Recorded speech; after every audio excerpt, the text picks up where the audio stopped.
Uttaranchal University, Dehradun, NAC A+ accredited university. Hi hello నమస్తే welcome to our channel మనం TV. నేను మీ శాన్వి. ఈ రోజు మనతో పాటు చలసాని శ్రీనివాస్ గారు ఉన్నారు. ఆయనతో మాట్లాడి ప్రస్తుత రాజకీయాల గురించి తెలుసుకుందాం. హాయ్ సార్, నమస్తే. నమస్కారం. అందరికీ నమస్కారం. సో ఇప్పుడు చూసుకుంటే తెలంగాణలో కాంగ్రెస్ తరపున సీఎం రేవంత్ రెడ్డి గారు అధికారంలోకి వచ్చారు.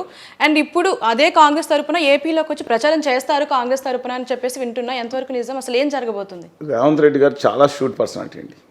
జనం అనుకున్నంత తక్కువ కాదని. ఇప్పుడు ఒక జగన్మోహన్ రెడ్డి గారు, కేటీఆర్ గారు, చంద్రబాబు నాయుడు గారు ముగ్గురు కలిస్తే అలాగా కాలం కలిసి వస్తే ఆయన ప్రైమ్ మినిస్టర్ అయినా నేను జోక్ చేయట్లేదు.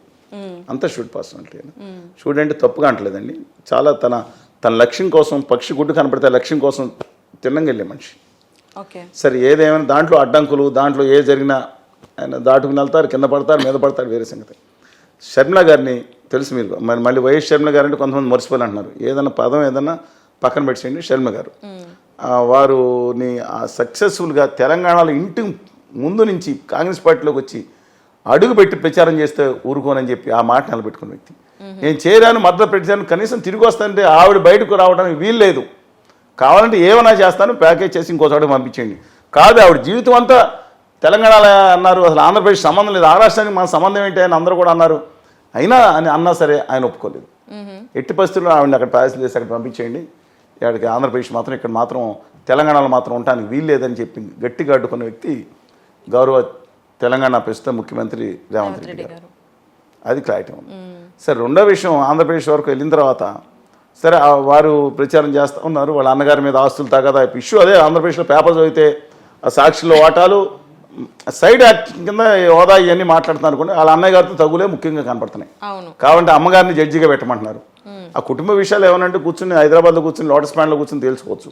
ఆంధ్రప్రదేశ్ ప్రజలకి ఏంటి సంబంధం అనేది కూడా వస్తుందండి. దానికి మళ్ళీ ప్రజా సమస్యలని కవరింగ్ ఇస్తే వారి ఇష్టం. I don't.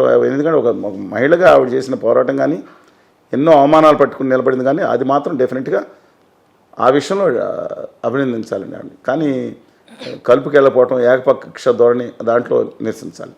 సరే, coming back to your point, Revanth Reddy గారు వస్తే ముందు ఆంధ్రప్రదేశ్ ఉమ్మడి ఆస్తులు 1,00,000 కోట్ల 70,000 కోట్ల అని ఉందండి. అది ఇంతవరకు పరిష్కరించలేదు. కేంద్ర ప్రభుత్వం ఆల్రెడీ సుప్రీంకోర్టు ఇచ్చిన జడ్జిమెంట్నే పక్కన పెట్టింది. ఇవాళ జగన్మోహన్ రెడ్డి గారు 10 సంవత్సరాల హక్కు ఉండే సచివాలయ భవనాలని 5 సంవత్సరాలైన తర్వాత దాని ఎలక్ట్రిసిటీ కట్టుకోలేము, బిల్లు కట్టుకోలేము, దాని వాటిని కూడా వాడటం లేదు.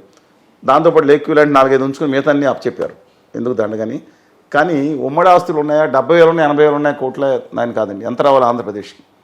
ఎంతనా రావండి. రూపాయి తెలంగాణ ఎక్కువ తీసుకోండి, రూపాయి ఒక 5,000 కోట్లు ఆంధ్రప్రదేశ్కి 3,000 కోట్లు తక్కువ వచ్చిన దట్ ఈస్ డెఫినెట్ ఇష్యూ. పరిష్కారం అయితే బాగుండేది కదా, వడ్డీ చాలా అయిపోతుంది కదా.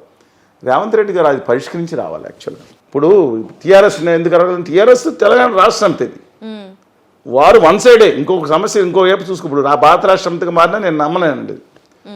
కానీ కాంగ్రెస్ జాతీయ పార్టీ ఆ రోజు ఆంధ్రప్రదేశ్ నమ్మి మోసపోయింది కాంగ్రెస్ పార్టీని. రమ్మనండి, ఎవరు వస్తారో నేను ఒక్కొక్కరు చూపిస్తాను. లాస్ట్ బాల్ వరకు ఆడతారన్న కిరణ్ కుమార్ రెడ్డి గారు ఎలా ఆడారు, రాజగోపాల్ గారు ఎలా ఆడారు, ప్రజలను ఎలా మోసం చేశారు, చట్టంలో ఎందుకు పెట్టలేదు, పెట్టాల్సిన అవసరం కూడా లేదన్నప్పుడు ఎగ్జిక్యూటివ్ ఆర్డర్ ఎందుకు ఇవ్వలేదు, ఎలక్షన్ కోడ్ ముందే ఇవ్వచ్చు కదా. ఇవన్నీ లక్షల ఆంధ్రప్రదేశ్ ఆ రోజు నమ్మి మోసపోయింది కాంగ్రెస్ పార్టీని. నిద్రదావాల్సిన అది ప్రతి ఒక్కరు గుండెలో ఉంది కాబట్టి 175 కాన్స్టిట్యూన్సీలో 173 కాన్స్టిట్యూన్సీలో డిపాజిట్ పౌడర్ 100 కంటే తక్కువ కూర్చోబెట్టారు. కానీ రాహుల్ గాంధీ గారి కళ్ళలో నాకు నిజంగా కనపడింది ఏదో తన తల్లి చేసిన లోపాన్ని సవరించాలని. ఇవాళ తెలంగాణలో అదే కాంగ్రెస్ పార్టీ అధికారంలోకి వచ్చినప్పుడు ఆంధ్రప్రదేశ్కి ఇవాళ నమో రామచంద్రన్ అనకపోవచ్చు, ఇవాళ ఆంధ్రప్రదేశ్ని డామినేట్ చేసి తెలంగాణ రైస్ ఉత్పత్తిలో ఎంతో ముందుకెళ్ళిపోయింది. సంతోషం, అభినందనీయం. ఎక్కడికే ఉంది ఆంధ్రప్రదేశ్. గత 10 సంవత్సరాలు 2015-16 నుంచి కూడా తక్కువ అవటం మొదలుపెట్టింది. నేను అడుగుతా ఉన్నాను, ఇవాళ అంత బాధలో ఉంది, ఒక రాజధాని లేదు, అనేక ఇబ్బందులు. ఈ నేపథ్యంలో ఉమ్మడి ఆస్తులు పరిష్కరించాలి, నీటిపారుదల విషయాలు పరిశీలించుకోవాలి. రేవంత్ రెడ్డి గారు ఏమన్నారు, చంద్రబాబు నాయుడు గారు 70 ఇచ్చాడు తెలంగాణకి అని చెప్పి గట్టిగా మాట్లాడారు. జగన్మోహన్ రెడ్డి 70 ఇచ్చారు, ఆ తెలంగాణకి ఆంధ్రాకి లాభం చేశారని. ఏంటి ఇంత దుర్మార్గం అని ఉత్తమ్ కుమార్ రెడ్డి గారు మాట్లాడుతున్నారు. ఒక కాంగ్రెస్ పార్టీగా మాట్లాడే మాటలయ్యి.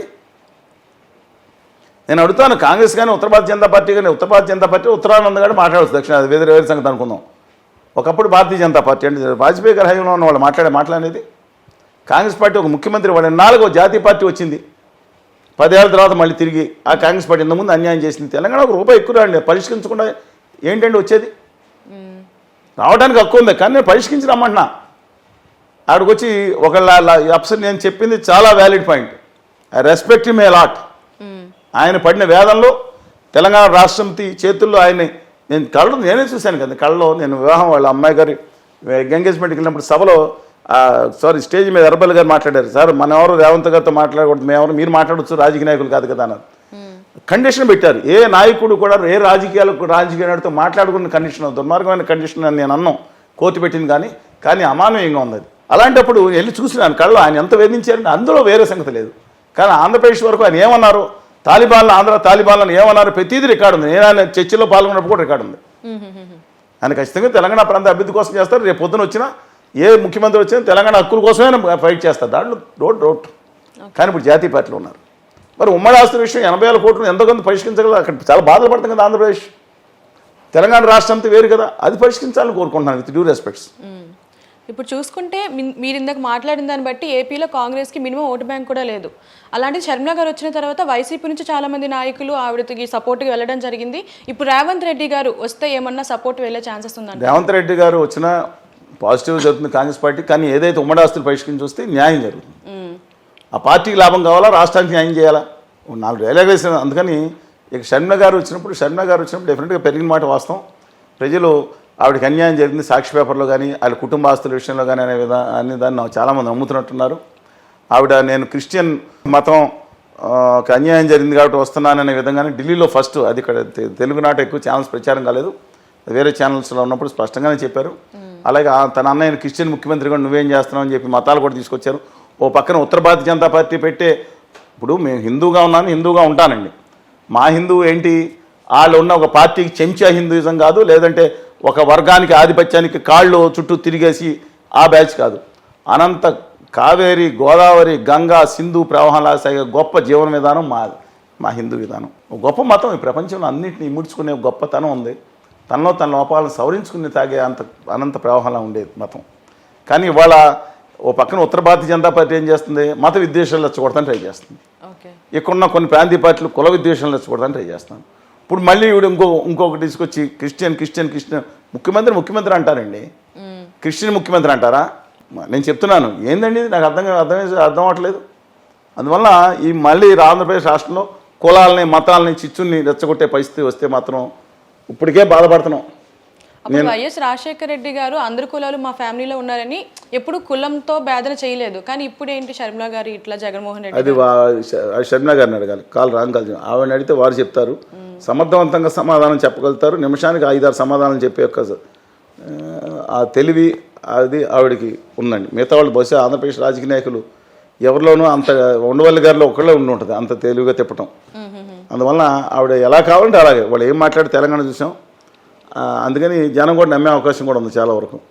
అందువల్ల సిచ్యువేషన్ ఏంటంటే నేను బాధపడేది ఏంటి ఒక తెలుగు జాతి ఉన్నతంగా ఉండాలను, తెలంగాణ కొంతవరకు హక్కుల కోసం పోరాడుతున్నారు. పక్కన తోటి ఆంధ్రప్రదేశ్ ప్రజలు ఎంత భావదారిద్ర్యంలోకి నెట్టబడుతున్నారేంటి వీళ్ళ రాజకీయ పార్టీలతో భయం వేస్తుందండి నాకు. షర్మిల గారు గౌరవనీయురాలు తెలంగాణలో ఉండగా మామూలుగా అసలు ఉతకలేదండి ఎవరు, రేవంత్ రెడ్డి గారిని అసలు చూశారు ఎలా మాట్లాడారు ఆవిడ.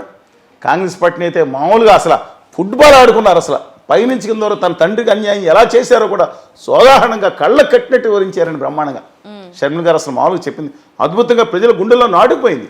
కాంగ్రెస్ పార్టీ రాజశేఖర రెడ్డి గారు చేసిన అన్యాయాన్ని, అలాగే జగన్మోహన్ రెడ్డి గారు చేసిన అన్యాయాన్ని ఆవిడ చెప్పిన ప్రతి మాట కూడా ఆ రోజు బయట తిరిగి ఆంధ్రప్రదేశ్లో పాదయాత్రలో ప్రజల్లో నాటుకుపోయింది అది. ఎందుకంటే సంవత్సరాల తరబడి చెప్పారు ఆవిడ. అందువల్ల ఇవాళ ఏం జరుగుతుందనేది లెట్స్ వెయిట్ అండ్ సీ.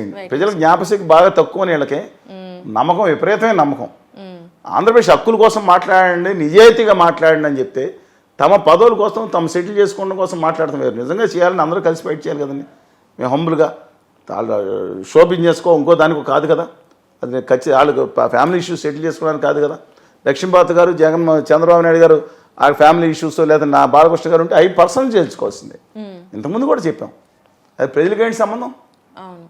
అందువల్ల let us wait and see. Andhra Pradesh మాత్రం ఇప్పటికే బాధలు పడుతుంటే తమ హక్కుల కోసం పోరాడతాం అనేసి కుటుంబ విషయాల చుట్టూ తిరగటం నా దురదృష్టం అండి. ఏ రోజు ఏం పాపం చేసుకున్నామో తెలియదు కానీ ఆంధ్రప్రదేశ్ ప్రజలు మా జీవితాలన్నీ మాకు ప్రత్యేక కమిటీ కావాలని 1913లో బాపట్ల తీర్మానం చేయటం, వివి గిరి గారు నాన్నగారు జోగయ్య పంతులు గారు అనుకుంటా ఆయన మాకు తీర్మానం 1926లో తెలుగు వాళ్ళకి తీర్మానం కావాలని ఆత్మత్యాగం చేయటం, పొట్టి శ్రీరాములు గారు చేయటం, రాష్ట్రం సాధించుకుంటాం, మళ్ళీ విశాఖ ఉక్కు కావాలని ఆత్మత్యాగాలు చేయటం, జై ఆంధ్ర కోసం 300 మంది చనిపోవటం, ప్రత్యేక హోదా కోసం చనిపోవటం, సమైక్యాంధ్ర కోసం చనిపోవటం, ప్రత్యేక హోదా కోసం చనిపోవటం, తమ హక్కుల కోసం జీవితాంతం పోరాడి సాధించుకోవాల్సిన పరిస్థితి అల్లూరి సీతారామరాజు గారి, ఉయ్యాల నరసింహారెడ్డి గారు అలాగా స్ఫూర్తిగా ఉంది. కానీ దురదృష్టవశాత్తు వీళ్ళ మతాలను తీసుకొచ్చి దిక్కుమాలిన ఉత్తర భారతీయ పార్టీల పాదాలు చెంద పెట్టేటట్టు చూస్తున్నారు సార్. బాధగా ఉందండి. నేను 10 మంది ఉన్నా నాతో పాటు, గుప్పిడున్నా పిడికుడున్నా స్వతంత్ర వ్యక్తిత్వం వాళ్ళని కలుపుకుని ముందుకెళ్తాం. ఇవాళ నేను మాట్లాడే మాటలు 10 సంవత్సరాల తప్ప వీడియో చూస్తే అర్థమవుతుంది జనాలకి. నమస్కారం.